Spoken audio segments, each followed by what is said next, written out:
próximo domingo.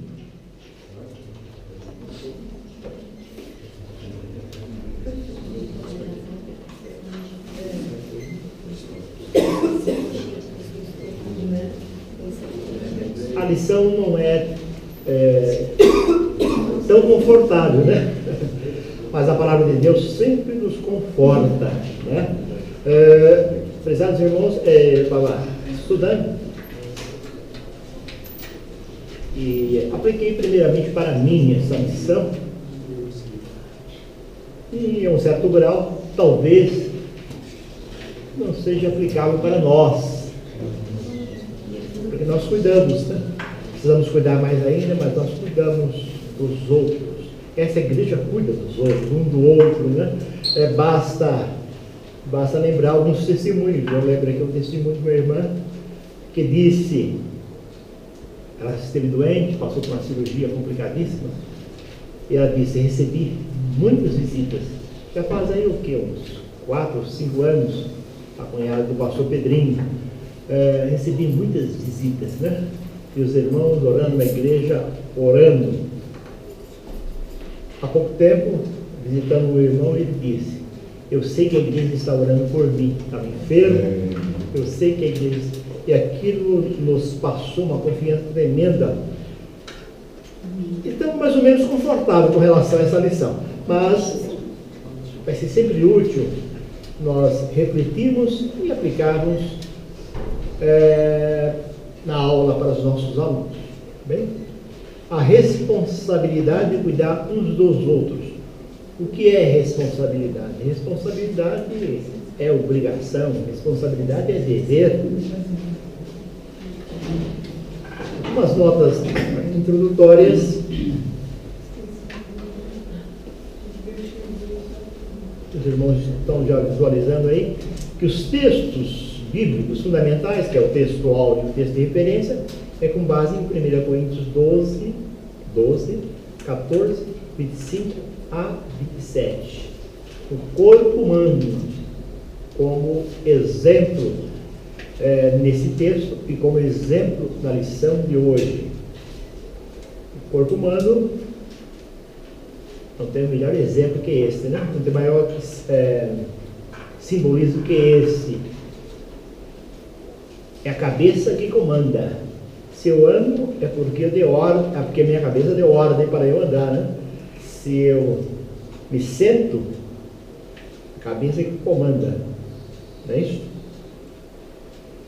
Comando a cabeça e a importância de cada membro, que é sujeito à cabeça. A cabeça da igreja, tanto faz, a cabeça ou cabeça, tanto faz, viu? O cabeça da igreja é Cristo.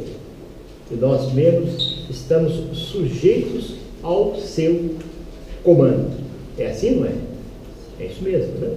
Estamos sujeitos ao seu comando. Ainda bem, graças a Deus, né? Temos um comando. A lição diz: somos membros do corpo de Cristo. Isso é o que está mais ou menos ali na verdade aplicada. Somos membros do corpo de Cristo. Fica bem gravado isso na nossa mente, né? Somos membros do corpo de Cristo. Ele é a cabeça, ele é o cabeça. Esses membros servem uns aos outros. Esses membros servem uns aos outros. Membros, e são membros, esse está tudo na lição, né? Membros ligados com lógica e coerência. Membros ligados com inteligência. Há uma interligação com inteligência. Repetindo, somos membros do corpo de Cristo. Esses membros servem uns aos outros. Membros ligados com lógica e coerência, ou seja, membros ligados com inteligência.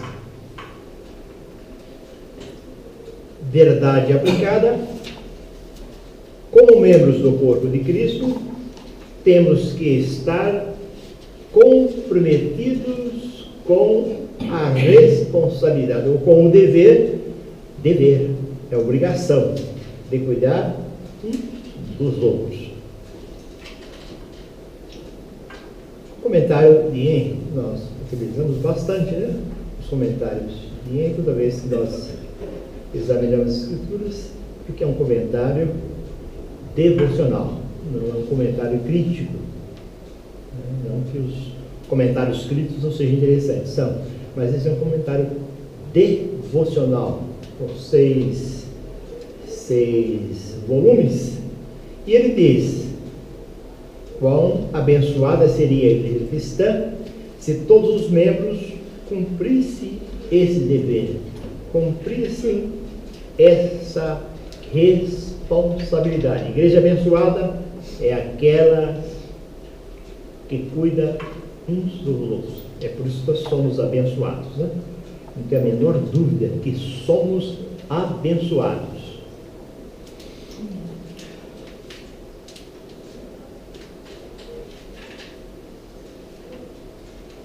Esse dever, essa obrigação, essa responsabilidade pode ser cumprida com uma palavra.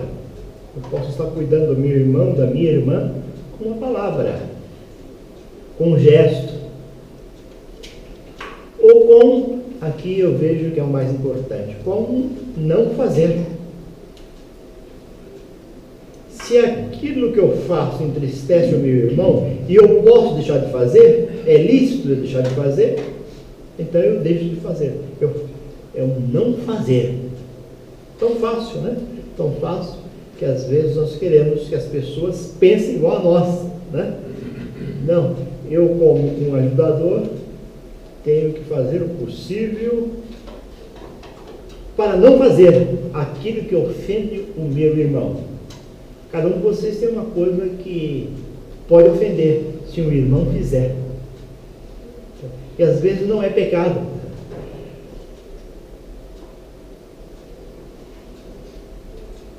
Se tem que fazer mesmo, faça às escondidas.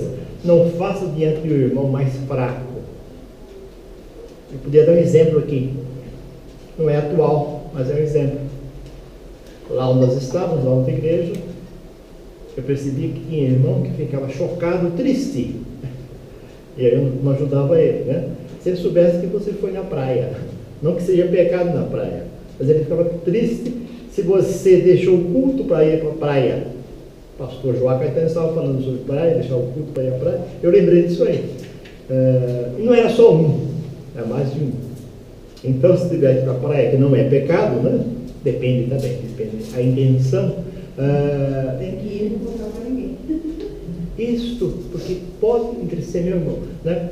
Não pode postar. Se bem que ir para a praia não tem como esconder, né? Vai perceber que fica uma semana aí com a pele avermelhada. Mas é isso, eu trabalho para o meu irmão, tá? Não é ele que tem que se adaptar a mim, eu que tenho que me adaptar a ele. Essa é a interligação, que tanto insiste a lição, nessa interligação, nessa comunhão. Tá?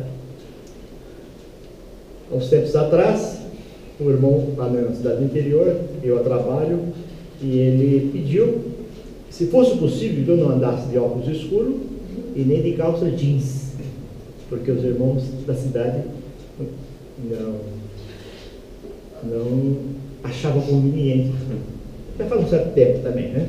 Mas qual o problema? Eu deixar de usar óculos escuros, que dificilmente eu uso, e calça jeans. O problema não vou ficar mais feio nem mais bonito. E eu agrado o meu irmão, agrado os meus irmãos, tá? Simplicidade, né? Então eu tenho que me adaptar a essa simplicidade e não eles se adaptarem, né? Assim eu ganho meu irmão, eu ajudo o meu irmão. Esse dever então pode ser cumprido com uma palavra. Ajudar, já pensamos em dinheiro, né? Mas normalmente ajuda uma palavra. Talvez a pessoa não tenha disponibilidade financeira para ajudar, né? Mas uma palavra sempre tem. O cérebro de Deus sempre tem uma palavra, um gesto, um telefone, uma visita. Tá bem? É difícil cumprir esse dever? Não. uma palavra que anime, uma palavra que fortaleça, uma palavra que dê paz e alegria, serenidade para o meu irmão. Né? Às vezes, uma pacificação. Então, pesa. Como é que pesa? Até saboroso, né? Cumprir esse dever. Dá uma palavra, né? Para o meu irmão. Estarei ajudando ele. Conversando com umas irmãs, mais de uma, duas irmãs essa semana, né? Estava expondo algumas dificuldades e Deus usou o meu irmão com uma palavra. É sempre Deus que nos usa, tá? Deus usou. E aquilo foi ótimo, serenou, tranquilizou, deu paz, me ajudou, né? Agora eu me sinto a obrigação de ajudar também, né? Muito mais, muito mais. A palavra é poderosa, a palavra do crente é poderosa, ela pode ajudar muito. Tá?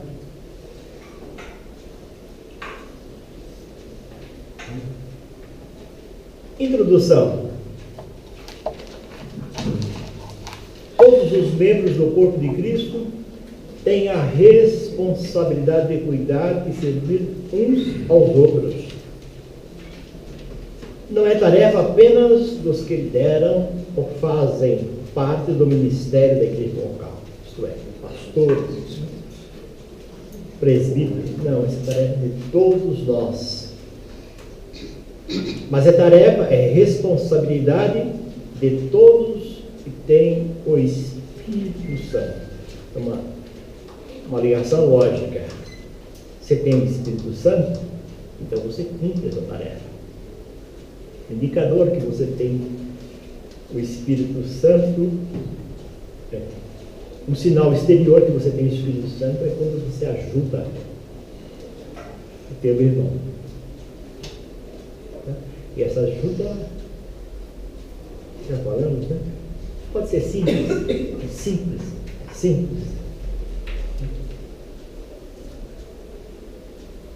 Parte 1. A igreja como um corpo. Nossa metodologia, os irmãos estão reparando, que é seguir estritamente a lição. Alguns acréscimos, algumas omissões, são impostas às vezes, né? Devido ao tempo e também o nosso déficit, né? Não é o nosso conhecimento, é o nosso déficit. De repente não entendemos aqui e resolvemos clarear um pouquinho mais, né? Mas o escopo é assim. É um princípio, né? Um princípio didático, né? Um princípio didático. Seguir o material. Já pensou o professor no curso, no colégio, ou mesmo no curso superior, que não segue um livro, que não segue uma apostila? Nossa apostila, nosso livro está aqui, é a lição. Então nós temos que seguir, né? E é assim que os alunos entendem a nossa didática. Tá? A igreja como um corpo. A vida do discípulo de Jesus precisa ser vivida como uma rede ou conexão. O que é comunhão? Comunhão é rede. Comunhão é conexão. Tá? Comunhão é internet, com o meu irmão. Comunhão é numa rede. Tá? A lição diz mais para frente, é o entrelaçamento. Comunhão é entrelaçamento. Tá? E aqui adianta um pouquinho, às vezes nós temos ilhas, né? Em grupos. Isso é ótimo, porque quanto menor o grupo, mais possibilidade eu tenho de conhecer a necessidade do meu irmão, tá? Então não é questão de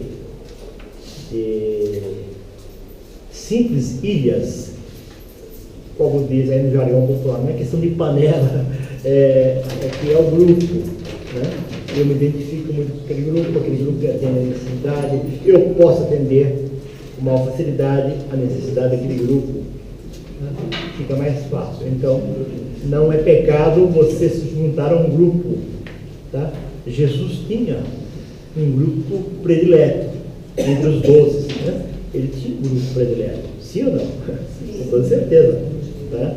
Jesus tinha Pedro, João, Tiago da sua confiança, né? Mas eu sou, não que ele não confiasse os demais, confiava, mas ele tinha uma aproximação mais imediata com esse grupo. Um deles precisava muito de uma ajuda, que era Pedro. Era muito afoito, né? Era muito espiritual, mas também era muito afoito. Era um apologista, vamos assim dizer, um defensor do mestre em extremo, tá? Então precisava de Jesus estar perto dele ali, para Pedro ter sempre uma vida abençoada, uma vida convertida, vamos assim dizer. Há um entrelaçamento entre as diversas recomendações bíblicas, exigindo da nossa parte lógica e coerência. O versículo indicado aqui é 1 João, capítulo 1, versículo 7. O que diz esse versículo? 1 João, capítulo 1, versículo 7. Se andarmos na luz como ele na luz está, temos comunhão uns com os outros. E o sangue de Jesus Cristo, seu Filho, nos purifica de todo pecado.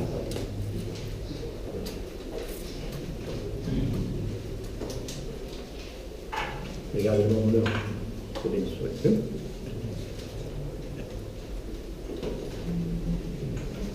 Se andarmos na luz, aproveitar aqui uma palavra da missão, temos entrelaçamento, comunhão, entrelaçamento com os irmãos. Entrelaçamento. Estamos irmanados, estamos amarrados, porque andamos na luz. Se andarmos na luz, como ele na luz está, temos entrelaçamento, estaremos amarrados um com os outros. Aonde você vai, eu vou, a tua dificuldade é a minha dificuldade. Isso é comunhão. Isso é comunhão. Os irmãos. E o sangue de Jesus Cristo, seu Filho, nos purifica de todo pecado. Há uma admoestação, há uma exortação e há uma consolação. O sangue de Jesus Cristo, seu Filho, nos purifica de todo pecado. Não há o que temer. Estamos purificados pelo sangue de Jesus.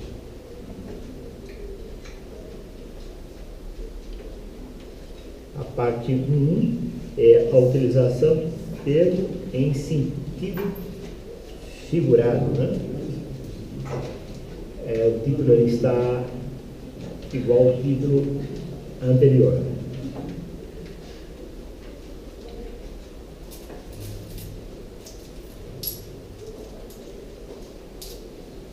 Vamos apenas tolerar um pouquinho a oportunidade dos irmãos, porque está sendo gravado.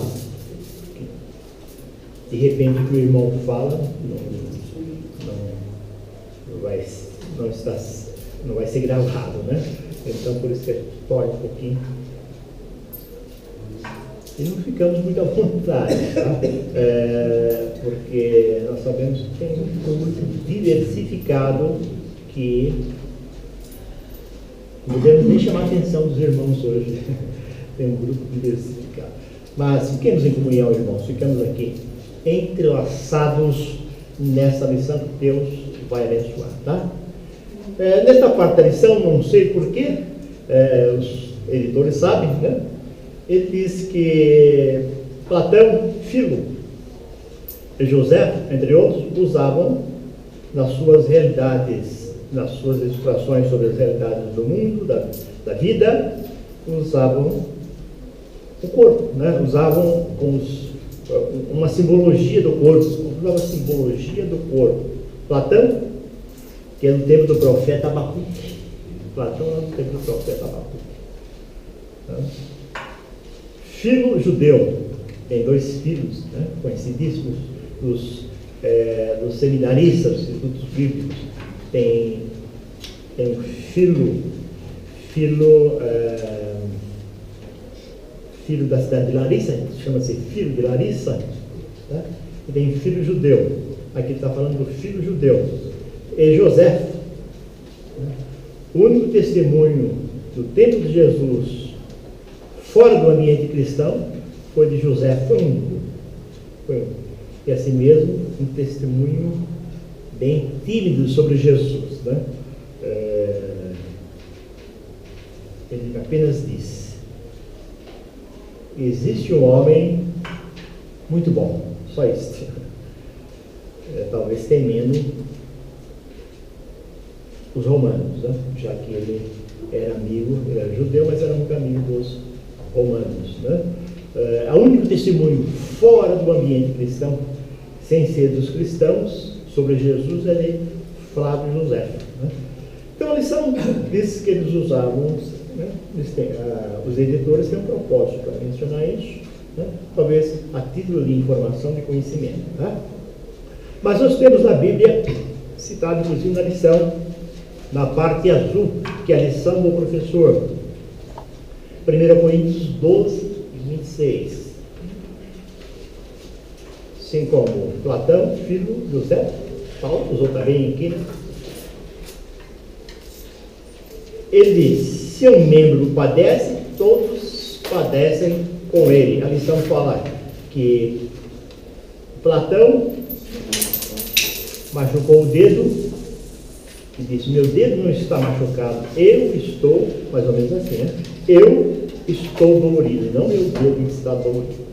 Se o membro padece, todos padecem. Isso é comunhão, isso é entrelaçamento.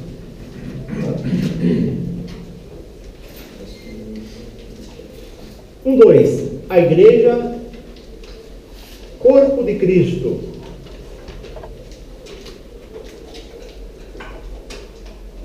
Diz a lição: são diversos os textos bíblicos que mencionam o corpo como figura da igreja.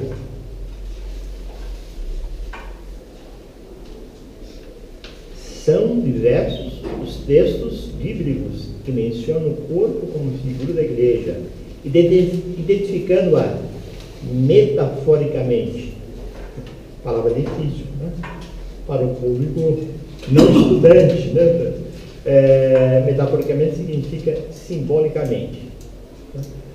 Identificando-a simbolicamente como corpo de Cristo. Na lição não tem essa palavra simbolicamente. Isso é interessante, né? Não querendo desprezar o aluno, mas substituir por simbolicamente é mais fácil de entender, né? Na minha opinião, tá? Então, fala para o aluno simbolicamente, né? Repetindo, na minha opinião, fica mais fácil dele entender. A utilização de tal figura enfatiza que a igreja é muito mais do que um ajuntamento. A palavra igreja significa assembleia, eclésia, né? Eclesia ou eclésia, tá? Mas é muito mais do que uma assembleia. A igreja é a união imprescindível do povo com Cristo. É um entrelaçamento do povo de Deus com Cristo. É o povo de Deus tendo comunhão com Cristo. Isso é igreja. A igreja que nós estamos então falando é a igreja que está totalmente entrelaçada com Cristo, imitando e sentindo, né, ele como realidade através do Espírito Santo. 3. Os discípulos de Cristo como membros do corpo. A lição inicia assim essa parte: ora, vós sois o corpo de Cristo e seus membros em particular. 1 Coríntios 12, 27. Assim, não tem como estar em Cristo e não estar no corpo de Cristo. Sendo ele a cabeça e nós os membros do corpo, há unidade. Mesmo havendo unidade, há diversidade. Cada um tem uma função, não é que cada um tem uma personalidade, que na verdade é isso também, né? A igreja é composta de pessoas com diferentes personalidades, mas não é isso que a lição está querendo dizer. Que há unidade e diversidade. Tem profetas, tem apóstolos, unidos, uma unidade, mas com essa diversidade, com funções diferentes.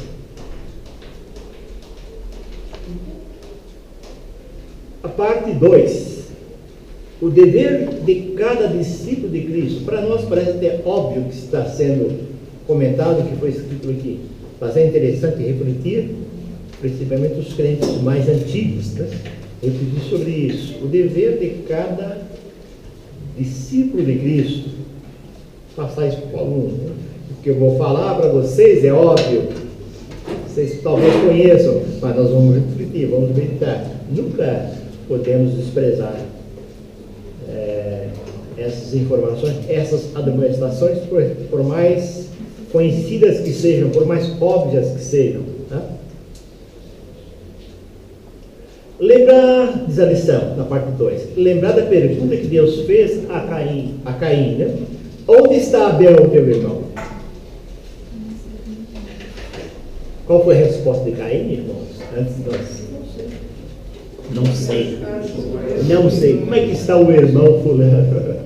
Não sei. Mas aqui é Caim, né? Assassino, homicida. Isso. Não sei. Porventura sou eu o guardador do meu irmão? Não sei. Sou eu o guardador do meu irmão? Gênesis 4, 9. Diz a lição. O pecado... Presta atenção na palavra pecado. Pecado afetou o relacionamento do homem com Deus e com o próximo. Mas, na verdade, a palavra pecado apareceu pela primeira vez aqui, ó, no episódio do homicídio de Caim. É a primeira vez na Bíblia que aparece a palavra pecado. Não foi lá com Adão e Eva, foi aqui. Isso tem um significado para nós profundo. Então, o pecado tem a ver com a forma pela qual... Não esqueça disso, passa isso para os alunos.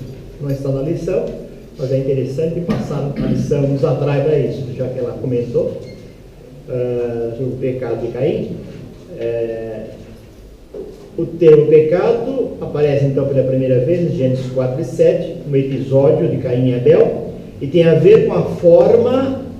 Pecado tem a ver com a forma pela qual nos relacionamos com o próximo. No nosso relacionamento, podemos cometer um pecado ou não. E com a violência, também tem um pecado, tem relação aqui, no contexto, com a violência e com o derramamento de sangue. Pecado tem a ver com a forma pelo qual nos relacionamos com o próximo, com a violência e com o derramamento de sangue. Entenderam aí? A primeira vez que a Bíblia diz pecado é quando está falando de homicídio. Seria interessante passar essa informação para o aluno. Eu vejo assim, importante isso. 2.1. Tendências que diminuem a importância. Aqui a lição fala de tendência. Os irmãos podem acompanhar aí, né? Tendências que diminuem a importância do cuidado mútuo. Diz a lição: são várias as tendências que têm influenciado para diminuir a importância de cuidarmos uns dos outros. A lição destaca pelo menos duas tendências. Tá? Os irmãos estão vendo aí, né? Pelo menos duas tendências. A primeira, ativismo. O que é ativismo? Condensando aqui, resumindo um pouquinho o que está na lição. Ativismo é excesso de afazeres, excesso de ocupação, excesso de trabalho. Não tenho tempo para o meu irmão, porque eu trabalho muito. Tá? Então isso se chama ativismo. Trabalha muito. Excesso de ocupação. Outro exemplo da lição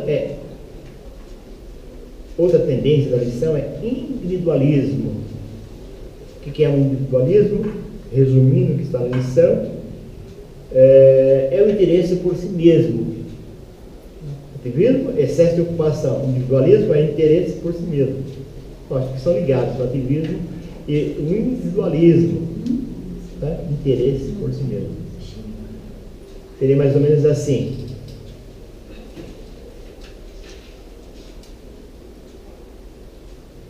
Alguém está precisando de uma palavra, que está triste? Eu também estou. Isso é individualismo. Está preocupado com você. Tá? Alguém está enfermo? Não vou visitar, porque eu também estou.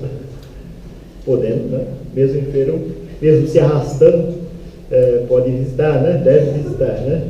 Mas se não vai, está interessado em sua tristeza, em sua doença, em sua enfermidade, em suas questões, né? Isso chama-se individualismo. Está na lição. Né? A outra que está na lição, e muito importante, poderia, mas questão de espaço talvez, né? É a avaliação correta que nós fazemos das situações ou das pessoas. Ele ou ela não precisa. Isso é muito comum. Talvez aconteceu comigo, talvez aconteça com você. Não precisa. É só o Espírito de Deus que pode nos indicar quem está precisando. De repente a pessoa é reservada, não fala da sua necessidade, né? Das suas preocupações. Então, ele precisa sim. Então, tomamos cuidado com esse julgamento. Tá? Ele não precisa. De repente, ele é muito necessitado. Você tem a obrigação de ajudá-lo. A outra é a timidez e falta de iniciativa para a ajuda. Não vou ligar para ele e de repente ele não vai me atender bem. Né? Só ficar lá. É isso. É timidez, você chama-se timidez, né? Eu queria ser assim, bem quietinho. Não, às vezes a timidez para dar um conselho, né? Para comentar da vida política, nós não temos timidez. E às vezes tem uns que são com tudo, né? Até para comentar da vida política, né? E uma falta de iniciativa. Ele não tem tempo de ir na sua casa, né? Muito longe, ele mora muito longe, né? Mas você tem telefone, pode ligar para ele. Hoje você pode passar um zap para ele, né? Tá? Para ele, né? Sim, pastor. A gente está falando do lado de quem deveria ajudar, né? Certo. Mas às vezes a pessoa também está precisando de ajuda, às vezes ela é orgulhosa, e às vezes ela não comunica as suas necessidades com os santos, né? Normalmente. Por vergonha, não sei. É tímido. Aí nós temos que desbravar. Mas a pessoa Se a gente de alguma coisa não fala nada. Mas se a gente fica nessa área, pastor, nós estaremos. Não sei se ele quer, ele é orgulhoso, se é timidez. Ou fazer até um julgamento errado nosso. Né? Mas é timidez. A gente percebe que o brasileiro, o latino de modo geral, é tímido. Né? É tímido. Nós somos Às vezes você até latinos. propõe ajudar a pessoa, não estou precisando. Mas na verdade está precisando. Ah, sim, mas você fez sua parte. Você está tentando ajudar, quando precisa, de repente ele está sendo orgulhoso, mas está precisando. Tá? Não estamos falando aqui de dinheiro, né? Estamos falando aqui de uma palavra, de um ombro amigo, né? Uma irmã, dá um exemplo, tem que dar sempre exemplo, né? Para a gente entender melhor. Uma irmã estava com a sua mãe internada, doença grave no hospital. E eu cheguei ao trabalho muito tarde e recebemos a informação. Aí eu liguei para a casa da irmã e perguntei da sua mãe, né? Eu falei, amanhã eu estarei trabalhando naquela região, eu vou visitar a sua mãe. Eu falei mais ou menos assim, né? Falei com essa ênfase toda, né? Mas falei mais ou menos assim, né? E ficamos conversando sobre a enfermidade da mãe e tal. Olha que coisa interessante, tá? No domingo seguinte, ela falou para minha esposa, coisa muito bonito isso aí. Me senti tão amparada com o telefone do teu marido, uma coisa assim, nada, né? Perguntou a saúde da mãe. Me senti eu estava tão só, né? Eu estava tão só. Até falei, como que a irmã está indo lá para o hospital visitar a sua mãe? Eu estou indo de, como é que chama esse serviço? Sem ser o táxi? Uber. Eu estou indo de Uber, né? Aí eles falam, minha esposa conhece lá mais ou menos o caminho, ela pode levar a irmã quando quiser, tá? Quando a irmã quiser, não precisa ir de Uber. Não se preocupe. E ela disse para minha esposa, eu me senti amparada. É assim, tá? Às vezes falta iniciativa, né? Nós somos tímidos, né? Não sou totalmente extrovertido assim, não, mas às vezes tem uma recaída, né? A gente aproveita então essas recaídas para ligar. Outra coisa também que a gente tem que aproveitar é o Natal, né? Fazer um telefonema. Os irmãos já receberam o telefonema no Natal. E não estavam precisando, essa que é a verdade. Então, 71. Obrigado. Nunca recebi um telefonema de Feliz Natal, meu irmão. Ótimo. Tá? De vez em quando eu faço isso aí. Né? Com aqueles que eu acho que são mais quietos. Tem isso também, meu irmão, pastor Sérgio. Aqueles que eu acho que são mais quietos, mais tímidos, assim. Né? Deixa eu ligar para aquele irmão, né? Que ele não vai ligar para mim, que ele é tímido, deixa eu ligar para ele. Já liguei, tem pessoas aqui que eu liguei no Natal. Tem pelo menos aqui umas 2, 3 pessoas que eu liguei no Natal. Não precisava. Já liguei para a senhora. Então, não estou mentindo, tá? Ainda é no aniversário. No aniversário. Que é na véspera, né? 24. Isso, é verdade. Já aproveitei, já desejei Feliz Natal e Feliz Aniversário. A irmã Antoninha faz aniversário no dia 24 de dezembro. Eu sei de 2 irmãs por causa do Natal, lembro bem da data. A irmã Antoninha na véspera e a irmã Maristela depois do Natal, dia 26. Essas datas eu não me esqueço. A irmã Elitz também não esquece, né? A data do aniversário dela, porque é do dia da mentira. Ela que falou, irmã. É a primeira. É mentira todo dia. Então, recordando aqui, a lição fala de ativismo. O que é ativismo? Está sempre ativo, está sempre ocupado. Né? Chama-se ativismo. Né? Individualismo está muito preocupado com si mesmo. Tá? Isso é normal, né? Isso é normal. Estou cheio de problemas. Por que eu vou dar uma palavra para ele? Né? Eu estou cheio de problemas. Né? Primeiro eu vou resolver os meus, depois eu resolvo. Né? De repente o teu problema você contando uma experiência para o outro. Né? Outro, então, avaliação incorreta. Ele não precisa, usando aqui as palavras do pastor Sérgio, ele é orgulhoso. Isso é uma avaliação, às vezes, incorreta que nós fazemos das pessoas. Né? E mesmo que seja orgulhoso, né, nós temos que tirar essa nossa timidez, né? Desbravar. Como escreveu o profeta Isaías, né? Ele me deu um rosto de pedra. Em algumas versões, ele me deu um rosto de gesso. Se Isaías estivesse vivo hoje, ele falaria assim, para todo mundo entender. Desculpa o termo chumbo. Ele me deu uma cara de pau. Ele me deu uma cara de pau. O irmão, o pastor ligou. Não é tão tarde, mas ligou uma família, né? E a irmã que atendeu falou: ô irmão, isso é hora de ligar? Então o irmão ficou meio. Mas é assim mesmo, né? Uma cara de pau. Né? Uma cara de rosto de cheio. Né? Rosto de pedra. Timidez e falta de iniciativa. Há sempre uma possibilidade, por mais ocupado que eu seja, por mais problemas que há sempre uma oportunidade para eu ajudar o meu irmão. sempre. Nós temos que criar essa possibilidade. Né?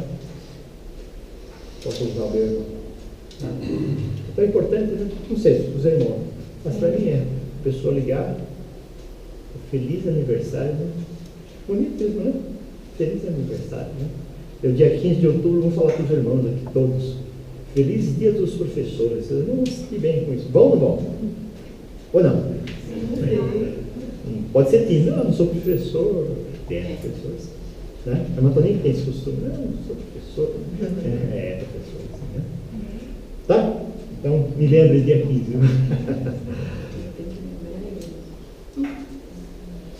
A parte 2.2. Capacitados pelo Espírito Santo. Maravilha, né? A nossa capacidade vem de Deus, por meio da realidade do Espírito Santo. Essa é a nossa capacidade. Às vezes, eu falo, eu faço, eu não faço. Se tiver, ou melhor, tem a capacidade, mas a capacidade não é minha, a capacidade não é dos irmãos, é dada pelo Senhor, por meio da realidade do Espírito Santo. Tá? Diz a lição: estar no Espírito resulta na comunhão com os outros membros. Quem anda no Espírito tem comunhão com os outros. Né? O Espírito opera, capacitando cada membro com dons, visando o bem do corpo, para que todos sejam beneficiados. Quem opera é o Espírito Santo. Quem capacita é o Espírito Santo. Com quê? Com dons. Com presentes. Dons são presentes. Visando o bem do corpo. Visando o bem de todos. Corpo aqui significa todos. E todos sendo beneficiados com a operação do Espírito Santo. Deus se relaciona e o homem. Deus é um Deus relacionador. Já vimos aqui o teísmo, né? Deus se relaciona com a sua criatura, com a sua criação e tem interesse nela. Então Deus é um Deus relacionador.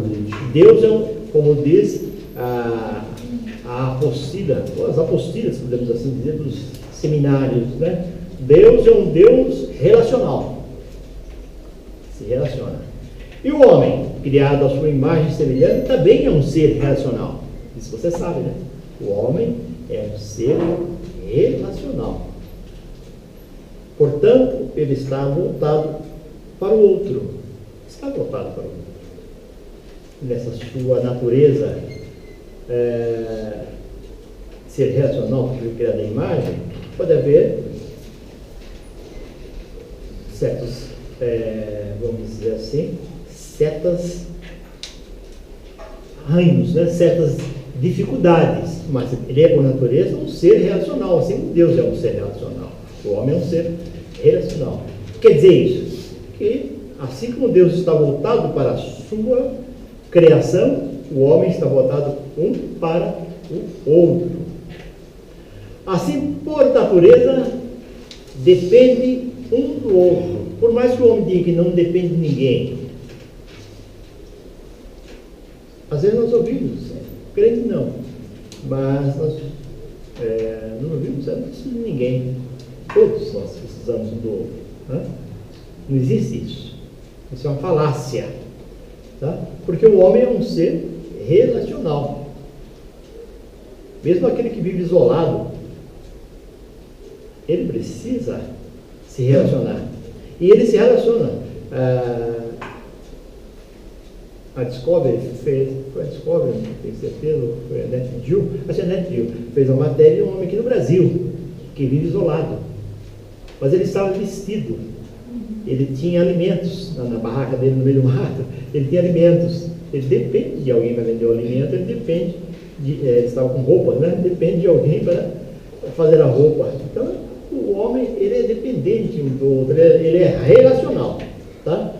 Ele está voltado para o outro. Se perguntasse para aquele homem, quem é essa roupa aí? Quem trouxe para você? Esse alimento, onde você comprou? Comprei com o outro ser humano, ele responder, né? Então, ele é um ser relacional. Né? Assim, por natureza, depende um do outro. E todos dependem da bondade, da generosidade de Deus. Eu dependo de você, você depende de mim, e nós dependemos da generosidade de Deus. Olha que palavra bonita aqui. Bonita porque foi eu que escrevi. Mais bonito que isso, a Bíblia, tá? Todos dependem da generosidade de Deus. Vamos repetir isso todos juntos? Todos dependem da generosidade de Deus. Está vendo? O professor disse. Ele não deixa ninguém falar. Estou deixando, vocês estão falando comigo aqui. Todos dependem da generosidade de Deus. Grave bem isso. Sei que vocês sabem, né? Mas é bom sempre repetir e transmitir isso. Todos necessitam de cuidados. Parte 2, 3. A igreja de Corinto, só faço aqui um reparo aqui na construção gramatical, né? A igreja de Corinto, na parte 2, 3, se você puder fazer uma nota aí na tua lição, né? Uma questão gramatical, né? A igreja de Corinto está assim, né? Apesar de possuir todos os dons, possuir todos os dons, não pesar. Você vai ver que é mais ou menos assim daqui a pouco. Né? Então, temos um comentário aqui do pastor Henrique sobre os dons espirituais, daqui a pouco, né? Então, fica assim a frase, ó. Acho melhor, mais fácil de entender, você colocar apesar, né? A igreja de Corinto, mesmo possuindo todos os dons, e não apesar de ter todos os dons, mesmo possuindo todos os dons, estava sofrendo com dissensões, contendas e carnalidade. Por quê? Ou embora, né, mano? Embora possuindo. Né? Isso. Embora não é adversativo, né? Que... Mas essas coisas acontecem com os melhores escritores, né? Machado de Assis, né? Paulo, muito conhecedor da língua grega, nos originais tem erros de gramaticais, né? Lógico, traduzido corretamente para nossa língua, mas tem erros gramaticais da língua grega, pequenos, mas tem, né? Um mistério, né? Ninguém sabe por quê. As cartas de Pedro, os originais, não tem um erro de grego, da gramática grego, né? Aí vamos falar. Não foi ele que escreveu, foi Silvano, né? Possivelmente, né? Mas eu creio também que tem uma participação dele ali, e o Espírito Santo, que conhece bem gramática, né? Tá bom? Mas é isso. É porque naquela época, pastor, como um grande número de pessoas não sabiam escrever, eles ditavam as cartas. E essas cartas iam para uma revisão. Então, provavelmente a carta de Pedro, ela sofreu alguma revisão. Muitas revisões. Para quem Pedro ditou, né, a carta. Desse original grego. De qual talvez não tivesse essa revisão, ou teve a revisão, mas não foi completa, né? Não é. Mas pequeno, sabe? Pelo amor de Deus. Tá? Para quem não tem acesso aos originais, comentários sobre os originais, não vai achar que tem erros gravíssimos, né? Tem pequenos erros, né? Que não prejudicam o entendimento. Tá? Agora, muitos erros tem mesmo no Apocalipse, né? Muitos erros, mas que foi para nós bonitinho, sem erros gramaticais, tá bom? Para não haver nenhum mal entendido. Né? Aqui, o comentário de Henry, pastor Henry, sobre os dons espirituais. Na página 8.3 do seu livro, de um dos seus volumes, né? A jactância e as contendas vigoravam entre os coríntios por causa dos dons espirituais. Então, se perguntar para o senhor, por que tinha contendas? Por que tinha jactância? Jactância é vaidade, né? Vaidade em excesso. Por que tinha jactância e contendas entre os coríntios? Exatamente por causa dos dons espirituais. Porque aqueles que tinham os dons espirituais, a maior parte, hein? De acordo com o comentário do próprio Henry, a maior parte que tinham os dons espirituais, vamos dizer, todos se vangloriavam porque tinham os dons espirituais. E nessa vanglória, nessa glória para o titular dos dons espirituais, havia vaidades, né? E havia brigas entre eles, contendas mesmo, contendas. Veja como Paulo sofreu com essa igreja, né? Tá? Aqueles que podiam ser muito úteis por causa dos dons espirituais estavam brigando, estavam com vaidades, eles que tinham que ser úteis. Então, somos úteis com nossos dons espirituais, né, irmãos? Não temos vaidades. Vaidade nós sempre temos um pouquinho, né? Não temos vaidades com excesso. Jactância é vaidade com excesso, né? E não temos contendas, né? Os nossos dons espirituais. Porque vem de Deus, não vem de nós mesmos, na nossa capacidade, né? Mas em Corinto era diferente. Exatamente porque possuía os dons espirituais, estavam numa situação de vaidade e contendas, tá? 3. Atentando às exortações bíblicas. Nós temos ainda 7 minutos, tá? São inúmeras as exortações bíblicas em relação às atitudes dos discípulos de Jesus Cristo de um para com os outros. Uns para com os outros, ou de uns para com os outros.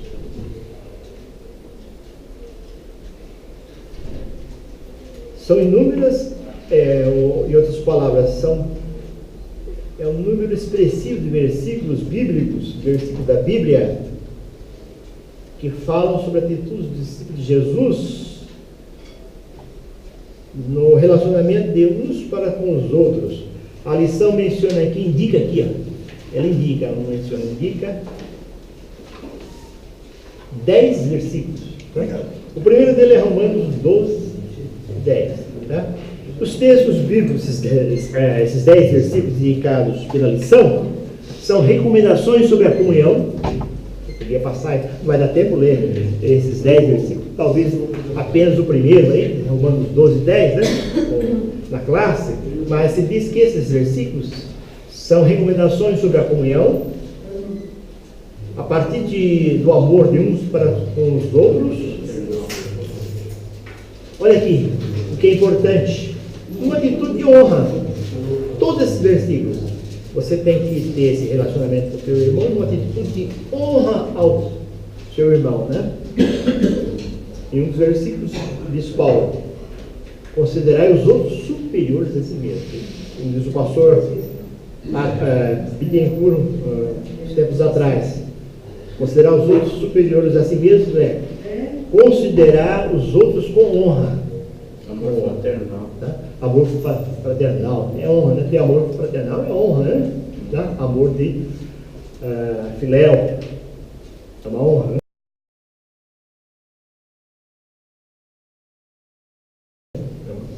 Uma atitude de honra para com o seu irmão, mesmo que estejamos numa posição de líder ou de instrutor, tá? Uma atitude de honra, tá? Eu sei, falo para os alunos assim, né? De honra, eu sei que vocês não leram a lição porque vocês não tiveram tempo, né? Mas não pode dizer, eu sei que vocês não leram a lição porque vocês não gostam de ler, tá? Sempre atitude de honra, sempre atitude de honra, tá? Ok? Deu para entender? Um exemplo bem grave, né? Um exemplo muito pesado. Mas vamos para a parte 3.1. Servir uns aos outros. O apóstolo Paulo exortou quanto à necessidade de a igreja agir para não dar lugar às lutas e discordância entre os membros da igreja. Seus membros, né? Lutou muito, né? Lutou muito, batalhou, escreveu bastante, né? Para evitar lutas e discórdias, né? Entre os membros da igreja. Está escrito discordâncias aqui, né? Discordâncias, que são discórdias, né? Discórdias, né? Devemos ter em mente, irmãos, que nós somos chamados para a liberdade. Eu sou livre, ok? E é livre mesmo, graças a Deus, livre. E no 116, livre estou. Mas não absolutamente livre. Nós temos que ter a consciência que éramos servos, hoje estamos livres. Livres dos nossos instintos. Nós estamos, graças a Deus, estou mais preso aos meus instintos. Pode haver caídas, né? Pode. Né? Aquele que cuide está em pé, veja não caia. Tá? Mas eu estou livre dos meus instintos. Aliás, falando numa linguagem bíblica mesmo, né? Eu estou livre do pecado. O pecado não tem domínio sobre mim. O pecado não tem domínio sobre nós. Tá? Mas nós éramos servos, eu vou dizer, do pecado. Nós estamos dominados pelo pecado. E a gente chama suavemente de instintos, né? Nós éramos servos, obedecíamos nos nossos instintos. Hoje, continuamos escravos. Mas escravos, serve escravos, né? Doulos no grego, precisamos dizer escravo, né? Então, a gente substitui a palavra escravo por servos. Éramos escravos dos instintos, hoje somos escravos dos irmãos. Eu sou teu escravo, você é meu escravo, no sentido mais bonito, mais expressivo que se deva entender. Tá? Por que eu sou teu escravo? Porque eu tenho que fazer de tudo mesmo para te agradar, para que você fique feliz, para que você vá para o céu. E você da mesma forma comigo, tem que fazer de tudo, principalmente você que me conhece, eu conheço ele, eu sei o jeito dele, estou fazendo de tudo para que eu vá para o céu com você. Tá? Isso não é escravidão? Né? Posso usar uma calça jeans porque o Jaime fica triste, que crente usa calça jeans. Isso é escravidão? Sou escravo do Jaime, né? Não, o Jaime não é então, o Jaime não é ignorante. O Jaime é o meu superior, porque eu sou escravo dele. Tá? Tá bom? Alguém diz, mostra um rosto alegre. Você fica sempre nervoso. Né? É meu jeito, né? Mas não fica escravo desse rosto, né? Esboça um sorriso. Então, eu sou escravo, tem que rir sem querer. Porque o meu irmão possa ficar contente. Eu estou falando dos povos eslavos, japoneses, né, que são, já é da cultura e tal, né? Mas o latino não, o latino é alegre, é sorridente, né? Então tem que ser escravo, né? A minha família, deixa eu dar um exemplo aqui, porque nós estamos terminando. A minha família, todos são extrovertidos. Eu, desde criança, sempre quieto, sempre tímido, né? Quieto. Tanto falaram, olha, é sempre de quieto, você não conversa, né? Aí eu virei tagarela, sabe? Então eu sou escravo da minha tagarelice, estou tagarelando para agradar, ver se eu agrado, né? É isso que você quer? Vou sorrir. Mas o meu jeito, a minha personalidade não é essa, tá? Então eu tenho só para agradar, né? Se eu não soubesse, eu ia continuar sendo tímido, quieto, reservado. Não, mas tanto falar, né? Família, principalmente, né? Então é assim. Agrada você? Eu sorri? Agrada, então eu sorri para você. Tá bom? A família, principalmente, né?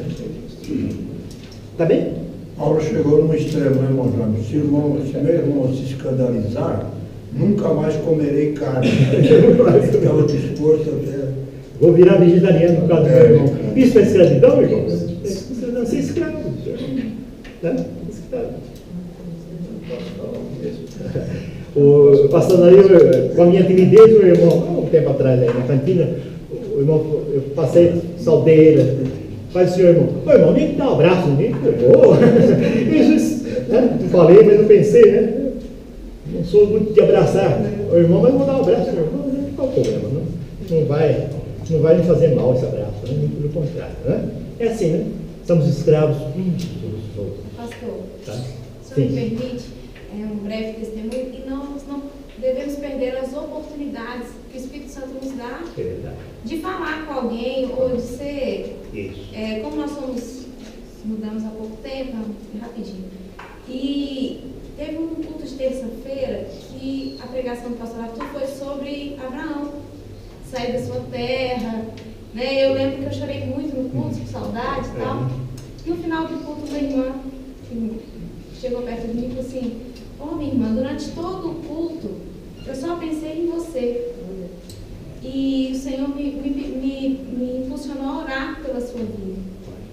Porque eu me senti triste em saber que a irmã está numa terra estranha. E assim como Abraão. E o Senhor foi para orar. Irmãos, isso para mim trouxe uma paz no meu coração, um alívio. Uma coisa tão simples. Tão simples e uma coisa que eu jamais vou esquecer. Tá vendo?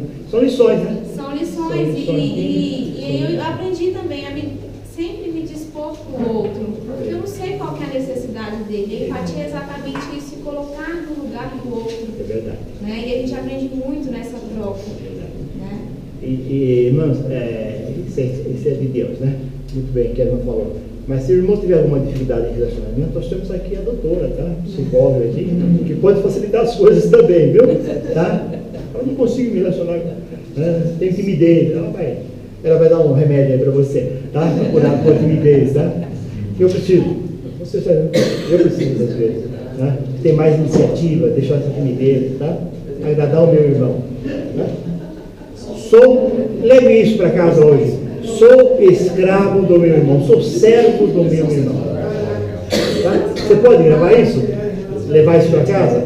Sou escravo, não faço a minha vontade, eu faço a vontade do meu irmão. No bom sentido, óbvio, né? No bom sentido. O irmão vai pedir para você deixar de vir no culto hoje. Não. Irmão, você vai ficar triste, mas eu vou ao culto hoje. Eu acho que o irmão não vai falar isso para você, né? Escravo no bom sentido, né? Resultado de transformação. Estamos terminando. Não mais uma vida egoísta, isolada e egocêntrica, mas voltada para o próximo, né? Serviço prestado com dedicação, quanta coisa. Liberalidade, cuidado, alegria, amor. Ser servo, com cuidado, com alegria. Cuidado talvez sim, mas com alegria. Sou obrigado, dá um abraço, meu irmão. Sou obrigado. Não, mas com alegria, com liberalidade. Não sou obrigado, mas eu te amo. Mas eu estou preocupado com você, né? Está precisando de alguma coisa, irmão? Eu vou orar por você. Não estou precisando de nada, mas eu vou orar por você assim mesmo. Todos nós carecemos de oração, tá? A lição indica o capítulo 2 de Romanos. É um texto voltado para questões do dia a dia, com ênfase sobre a disponibilidade ao meu irmão. O tempo já esgotou-se, né? Já passou, mas vamos avançar um pouquinho aqui. Romanos 12, indicado pela lição, é um texto voltado para as questões do dia a dia. E a ênfase, a ressalva, vamos assim dizer, né? O foco é ser disponível ao meu irmão. Às vezes até usar a linguagem dele, que não é a sua linguagem, né? A linguagem, o jeitão, né? O jeitão dele, né? Está disponível para o meu irmão. É difícil? É difícil. Agora sim, isso aqui é difícil. Disponibilidade para o meu irmão. Tem que dar disponibilidade. Serviço como consequência de comunhão com Deus. O cuidado com o próximo precisa estar conectado com os princípios bíblicos que norteiam a vida do discípulo de Cristo. O cuidado com o próximo precisa estar conectado com os princípios bíblicos que norteiam a vida do discípulo. A coerência, né? O cuidado com o próximo é coerente com a vida do discípulo de Cristo. Não pode ser confundido com a disposição e consciência. Não pode ser confundido com uma pessoa que não é crente, né? A nossa disposição não pode ser com a pessoa que nós temos Jesus. A disposição do pessoal fora de alguns, né? Nós sempre de novo, é o interesse, né? A disposição dele, mas por interesse, pode acontecer isso, né? Mas o crente que nasceu de novo, né? O crente nasceu de novo, ele tem uma outra disposição, uma disposição dada pelo Espírito Santo, uma disposição desinteressada. Interesse sim, tem interesse sim, que o meu irmão esteja contente, que o meu irmão vá para o céu, que o meu irmão seja revigorado. Só para terminar, conclusão aqui, o Senhor distribui dons aos membros, dizendo o bem de todos. Nenhum membro é inútil. Maravilha, hein? Maravilha saber que eu não sou inútil, hein? Mas todos são necessários para edificação em amor. Efésios 4,16. E com esse versículo nós encerramos em nome do Senhor Jesus. Amém? Procuramos seguir a lição. Tá? Ninguém pode dizer que nós não seguimos a lição. Seguimos a lição. Quase que na íntegra. E por isso, Jesus é glorificado esta manhã. E Deus abençoe a todos.